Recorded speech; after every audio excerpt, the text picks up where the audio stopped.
सिंधु सभ्यता की मोहरों की चर्चा चल रही है और प्राप्त मोहरों में बड़े साफ सुथरे ढंग से, बड़े कलात्मक ढंग से मोहरों को बनाने की कोशिश किया गया। उसका छोटा सा आकार प्रकार में परिवर्तन कर देना उसके अर्थ को बदल देता है। डंडा अगर सीधा है तो उसका कुछ और अर्थ है, डंडे को थोड़ा सा टेढ़ा कर दिया उसका कुछ और अर्थ हो गया। विचार को अभिव्यक्त करने की कोशिश किया गया था, अखंडता की अनुभूति को अभिव्यक्त करने की कोशिश किया गया था। यह जो मुहर आप देख रहे हैं यह कुबर वाले सांड की मूर्ति है और बड़े अर्थपूर्ण ढंग से इसमें दर्शन के उच्च विचारों को, अखंडता के उच्च विचारों को अभिव्यक्त करने की कोशिश की गया।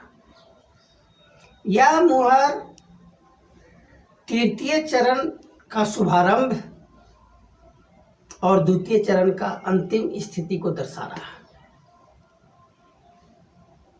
जहां प्रयास समाप्त हो रहा है और बाध्यता हावी होने की कोशिश में हम मुहर को पुनः ध्यान आकृष्ट करना चाहेंगे। जो इस सांड का जो पूंछ देख रहे हैं वो महत्वपूर्ण बात है। पूंछ को मिटाने की कोशिश किया गया है। बताया जा रहा है कि वो पूंछ की वो स्थिति नहीं है जो इस सांड को बताया गया है। पूंछ क्या है? मन की स्थिति को अभिव्यक्त। पूंछ को बकरी के आकार का बनाया गया है सांड। क्यों? बकरी उच्च मना स्थिति का प्रतीक है, उच्चतम स्थिति के अखंडता की अनुभूति में बरकरार रहने की स्थिति का प्रतीक है। छोटे पूंछ वह ब्रह्म का प्रतीक है, उच्च स्थिति को बताया जा रहा है।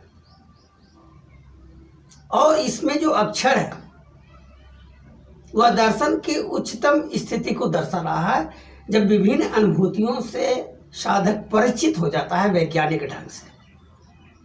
मैं पुनः इस शब्द को दोहराना चाहूँगा, वैज्ञानिक ढंग से उच्चतम स्थिति को अभिव्यक्त करने की जब स्थिति आ जाती है। पहला अक्षर जो छोटा सा डंडा है, अक्षर वह ब्रह्म का प्रतीक है, एक ब्रह्म का प्रतीक। दूसरा अक्षर जिसमें 6 डंडे हैं और जो वृक्ष से गिरा हुआ है वह 6 देवता का प्रतीक है। उसके बाद एक चौकोर आकृति में जो ऊपर डंडा है और उसके बीच में अनडंडे हैं वह 11 रुद्र का प्रतीक है। 11 रुद्र क्यों?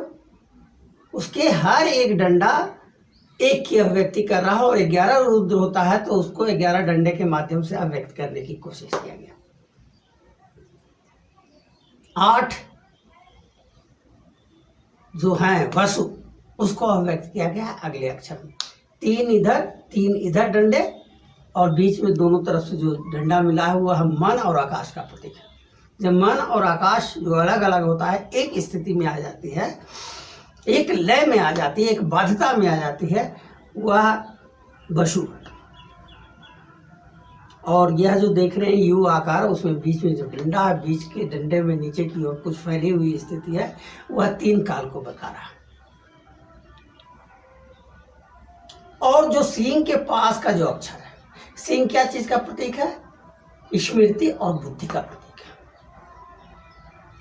तो यहाँ बुद्धि का प्रतीक है वह अंतिम अक्षर। 4 डंडे हैं, उसमें नीचे के डंडे हैं, ऊपर डंडा है और इस सारे डंडों को मिलाकर के 12 की स्थिति बनती है। 12 द्वादश बुद्धि कहा गया है, 12 बुद्धि का आकार। अब ये 12 बुद्धि का आकार को दूसरे मुहरों में अभिव्यक्त करने की कोशिश किया गया। बहुत महत्वपूर्ण मुहर,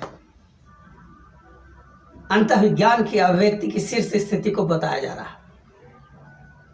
वह शीर्ष स्थिति वही है कि जब धातु की खोज हुई थी, तांबे की खोज हुई थी और 1920 में जब भौतिक विज्ञान इतना जो तरक्की कर गया है, उस सिलसिले की चर्चा चल रही है।